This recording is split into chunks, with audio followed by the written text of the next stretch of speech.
कहानी की शुरुआत साइबेरिया की एक जेल से होती है, जहां हम ढेर सारे जर्मन सोल्जर्स को लाइन से खड़ा हुआ देखते हैं। दरअसल वर्ल्ड वॉर 2 के खत्म होने के बाद बहुत से जर्मन सोल्जर्स को रूस ने कैदी बना लिया था और उनसे दिन रात कोयले की खदानों में काम करवाने लगे। हालांकि इस जेल की सिक्योरिटी कुछ खास नहीं थी, लेकिन इसके बावजूद भी कोई इस जेल से भागने की हिम्मत नहीं करता था, क्योंकि इस जेल के हर तरफ कई किलोमीटर तक सिर्फ बर्फ ही बर्फ थी और यहाँ से इंसानी बस्ती लगभग 14,000 किलोमीटर दूर थी। इसलिए अगर किसी कैदी ने सपने में भी भागने का सोचा तो साइबेरिया की जमा देने वाली ठंड में उसकी मौत बिल्कुल पक्की थी। यह जेल को जानबूझकर हजारों किलोमीटर दूर फैली हुई बर्फ के बीच में बनाया गया था, इसीलिए आज तक कोई भी कैदी यहाँ से भागना तो दूर भागने का सोच भी नहीं पाया। लेकिन वहीं इन कैदियों के बीच एक कैदी ऐसा भी था जो बहुत ही शातिर दिमाग का था और वह इस जेल से भागकर अपने परिवार के पास वापस जाना चाहता था। दरअसल इसे इस जेल में पूरे 25 साल की सजा काटनी थी और इस कैदी का नाम क्लेमन फॉयल था। हालांकि क्लेमन ऐसा बिल्कुल भी नहीं चाहता था कि उसकी आधी जिंदगी इसी जेल में बीत जाए। वो किसी भी हालत में इस जेल से भागना चाहता था। किस्मत से एक दिन क्लेमन को भागने का मौका मिला और वह एक मालगाड़ी में फौरन बैठकर इस जेल से चोरी छिपे निकल गया।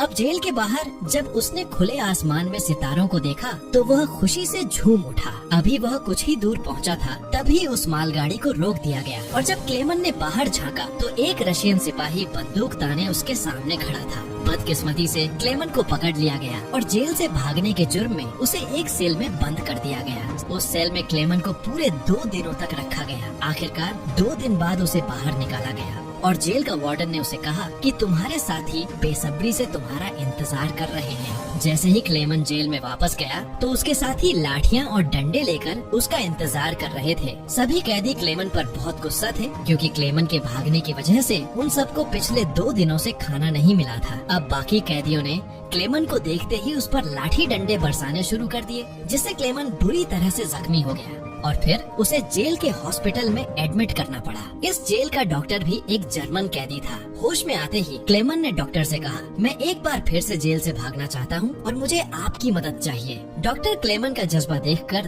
दंग रह गया। डॉक्टर ने उसे समझाया कि इस जेल से जिंदा भाग पाना नामुमकिन है और अगर तुम किसी तरह यहाँ से निकल भी गए तो बाहर की जमा देने वाली सर्दी में वापस नहीं लौटोगे। लेकिन सच यह भी है कि यहाँ रहोगे तब भी तुम्हारी मौत पक्की है, क्योंकि तुम जिस कोयले की खानों में काम करते हो वहाँ अत्यधिक मात्रा में कार्बन है, जो हवा के माध्यम से तुम्हारे शरीर में प्रवेश कर जाता है, जिससे कैंसर जैसी गंभीर बीमारियाँ होती हैं। इसी वजह से डॉक्टर ने क्लेमन को सलाह दी कि तुम्हें इस जेल से अंतिम बार निकलने का कोशिश जरूर करनी चाहिए। इसके बाद डॉक्टर ने क्लेमन को अपने सारे गर्म कपड़े, जूते और जरूरत का सारी चीजें दे दी। साथ ही उसने यह भी बताया कि रूसी सैनिक अपना भोजन रेलवे लाइन के पास छुपा कर रखते हैं। जाते जाते उसने क्लेमन को एक बंदूक भी दी ताकि वह अपनी हिफाजत कर सके। दरअसल इतना सारा सामान डॉक्टर ने इसलिए पहले से इकट्ठा किया हुआ था क्योंकि एक दिन वह खुद भी इस जेल से भागना चाहता था, लेकिन एक हफ्ते पहले उसे मालूम चला कि वह कैंसर का मरीज है और उसके पास सिर्फ 1 महीना बचा है। इसके बाद उसने क्लेमन को एक लंच बॉक्स देते हुए कहा कि अगर तुम जिंदा बचकर लौट गए तो मेरे परिवार तक ये लंच बॉक्स पहुंचा देना और कहना कि मैं नहीं रहा। अब कुछ देर बाद रात के अंधेरे में क्लेमन दोबारा जेल से भाग निकला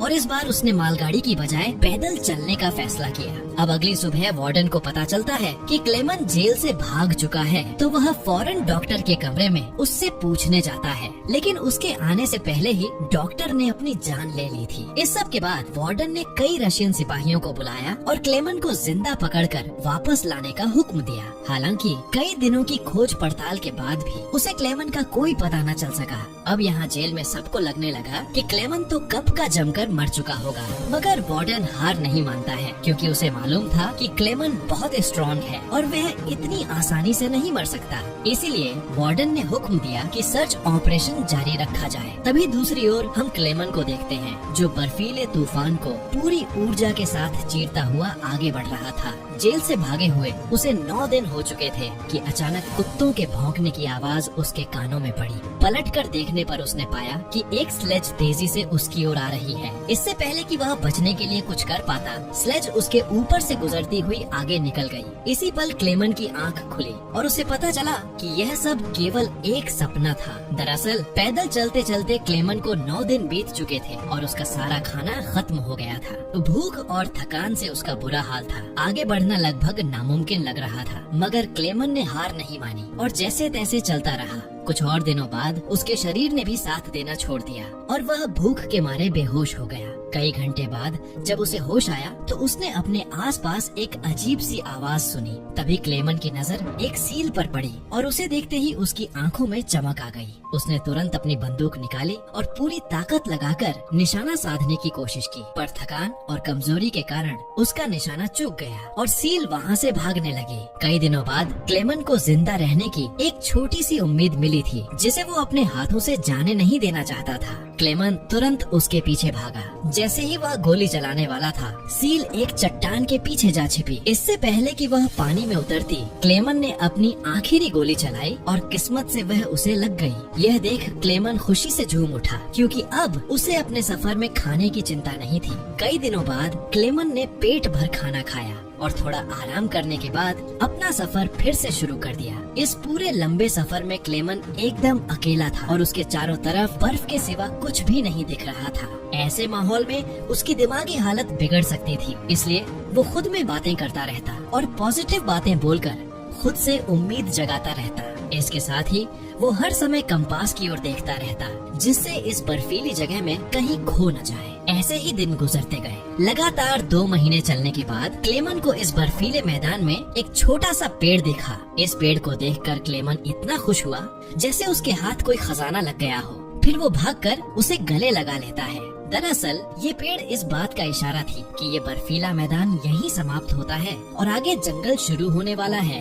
वहीं उधर वार्डन, जो अब भी क्लेमन की तलाश में था, उसने अपने सिपाहियों को 500 किलोमीटर के दायरे में क्लेमन को ढूंढने का हुक्म दिया। फिर हम क्लेमन को देखते हैं जो जंगल में आगे बढ़ रहा था कि अचानक एक बर्फीला तूफान आ गया। तूफान की रफ्तार से बड़े बड़े पेड़ भी जमीन से उखड़कर गिरने लगे। क्लेमन आगे बढ़ने की कोशिश करता है, तभी एक बड़ा पेड़ सीधा उस पर गिर जाता है। क्लेमन की किस्मत अच्छी थी कि 2 आदमी सोने की तलाश में वहाँ से गुजर रहे थे। उन्होंने सही समय पर उसकी जान बचा ली। उसके बाद ये तीनों एक साथ आगे बढ़े और कई दिनों के सफर के बाद बर्फीले मैदान से बाहर निकल गए। रास्ते में उन्हें एक नदी मिली, जिसे पार करने के लिए उन्होंने लकड़ी की एक नाव बनाई। लेकिन इसी बीच नदी का बहाव तेज हो गया और नाव काबू से बाहर होने लगी। ऐसे में उनके एक साथी अपना बैलेंस खो बैठा और सीधा पानी में जा गिरा। यह देखते ही क्लेमन ने फौरन पानी में छलांग लगाई और किसी तरह उस आदमी को किनारे तक घसीटकर उसकी जान बचाई। दूसरी तरफ उनका दूसरा साथी उन दोनों को वहीं छोड़ देता है और अकेला आगे बढ़ने लगता है और लालच के मारे उसने अपने दोस्त का सोना भी खुद के पास रख लिया।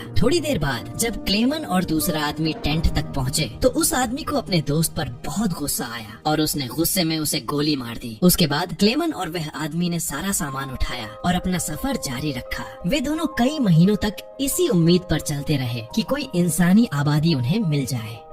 पर फिर से सर्दियों के कारण और हर तरफ के जंगल बर्फ की सफेद चादर में छिप गए। उस आदमी ने जो सामान उठाया था वह काफी भारी था, इसलिए उसे बर्फ में चलने में दिक्कत हो रही थी। ये देखकर क्लेमन ने उसका बोझ हल्का करने की कोशिश की और कहा कि कुछ देर के लिए अपना सामान उसे दे दे। लेकिन यहीं पर उस आदमी को शक हुआ कि शायद क्लेमन भी उसका सोना चुराना चाहता है, इसलिए उसने क्लेमन पर हमला कर उसे नीचे धकेल दिया, जिससे क्लेमन बेहोश हो गया। थोड़ी देर बाद जब क्लेमन को होश आया तो उसने देखा कि भेड़ियों का एक झुंड उसकी तरफ बढ़ रहा था। अपनी जान बचाने के लिए क्लेमन एक पेड़ पर चढ़ने लगा, पर चढ़ते चढ़ते एक भेड़िए ने उसका पांव पकड़ लिया। बदकिस्मती से पेड़ कमजोर निकला और बीच से टूट गया, जिससे क्लेमन नीचे गिर पड़ा। अब क्लेमन को लगा कि उसका अंत करीब है। तभी अचानक गोली चलने की आवाज आई।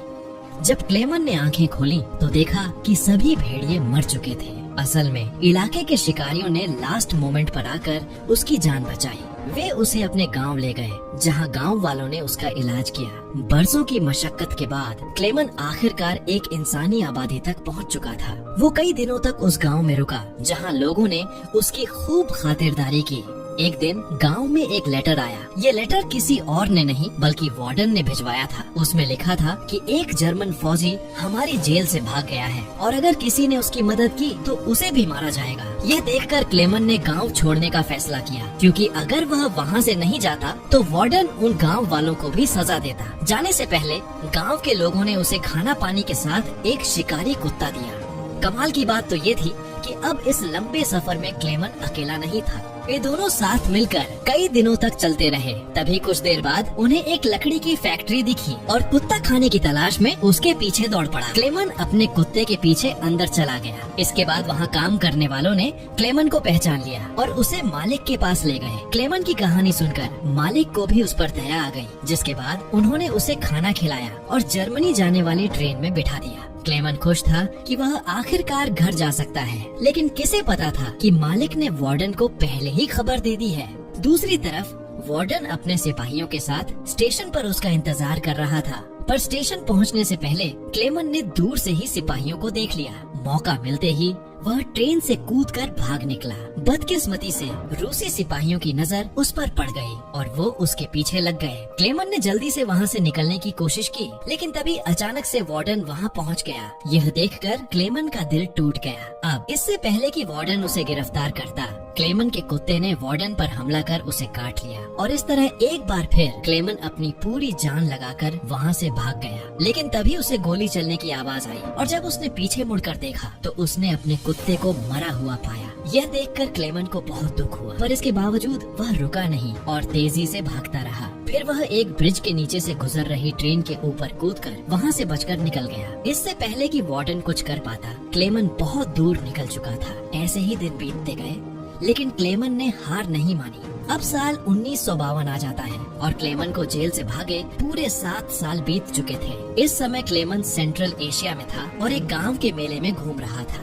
उस मेले में खाने पीने की कई चीजें बिक रही थी। वहीं खड़े क्लेमन को बहुत भूख लगी होती है, पर उसकी जेब खाली थी, इसलिए वह दिल पर पत्थर रखकर आगे बढ़ने लगता है। तभी उसकी निगाह मेले में मौजूद 2 लड़कियों पर पड़ी जो वहाँ पैनकेक बेच रही थी। क्लेमन का दिल तो पैनकेक खाने को कर रहा था, मगर उसकी जेब में एक भी सिक्का नहीं था, इसलिए वह मायूस होकर आगे बढ़ गया। मगर जैसे ही वह जाने लगा, उनमें से एक लड़की को उस पर दया आ गई और उसने पैनकेक का एक टुकड़ा तोड़कर क्लेमन की तरफ बढ़ा दिया। शुरू में तो क्लेमन थोड़ा झिझका, लेकिन फिर उसने पैनकेक ले लिया और उसे खा लिया। उधर मेले में मौजूद एक जूश शख्स ने यह सारा मंजर देखा। इसके थोड़ी देर बाद क्लेमन चर्च में पहुंचा और पीछे पीछे वह शख्स भी वहां आ पहुंचा। दरअसल यह इंसान भी पहले कभी जर्मन कैदी रह चुका था, इसलिए उसने क्लेमन की हालत को समझा और पुलिस को सौंपने के बजाय उसकी मदद करने की ठानी। इसके साथ ही वो उसे अपने घर ले गया, जहां पहुंचकर क्लेमन ने बरसों बाद खुद की शेविंग की और एक बार फिर अपने पुराने रूप में लौट आया। इसके बाद उस शख्स ने उसे एक नया पासपोर्ट दिया ताकि वह रूस की सीमा पार करके जर्मनी जा सके। अब जाने से पहले क्लेमन ने उसका आभार जताया और बॉर्डर की ओर रवाना हो गया। कुछ दिनों बाद वह रूसी सीमा तक पहुंचा और वहां खड़े सिपाही को पासपोर्ट दिखाया। यहाँ क्लेमन को डर था कि कहीं सैनिक उसे पहचान न ले या फिर उसका नकली पासपोर्ट पकड़ा न जाए, लेकिन खुशकिस्मती से सब कुछ ठीक रहा और उसे सीमा पार करने की अनुमति मिल गई। यह देखकर क्लेमन की खुशी का ठिकाना नहीं रहा और वह हंसते हंसते आगे बढ़ गया। अब जैसे ही वह पुल के आधे रास्ते पर पहुंचा, अचानक एक तेज रोशनी उसकी आंखों पर पड़ी और जब उसने आंखें खोली तो सामने वार्डन खड़ा था। उसने पीछे मुड़कर देखा तो वो अभी भी रूस की सरजमी पर खड़ा था, यानी गिरफ्तारी कभी भी हो सकती थी। उस पल क्लेमन के गले से तो आवाज ही नहीं निकली, क्योंकि उसे लगा कि उसकी बरसों की मेहनत अब बेकार चली जाएगी। मगर तभी एक ऐसा पल आया जिसकी उसे भी उम्मीद नहीं थी। वार्डन ने बिना कुछ कहे रास्ता छोड़ दिया और क्लेमन को आगे जाने दिया। अब पहले तो क्लेमन को यकीन नहीं हुआ, लेकिन जब यकीन हुआ तो वो कांपते हुए कदमों से आगे बढ़ गया। दरअसल वार्डन उसकी हिम्मत और जिंदा रहने की लगन से बेहद प्रभावित हुआ था, इसलिए उसने उसे पकड़ने के बजाय रिहा कर दिया। इसके बाद क्लेमन ने वो बॉर्डर पार किया और आखिरकार जर्मनी पहुँच गया।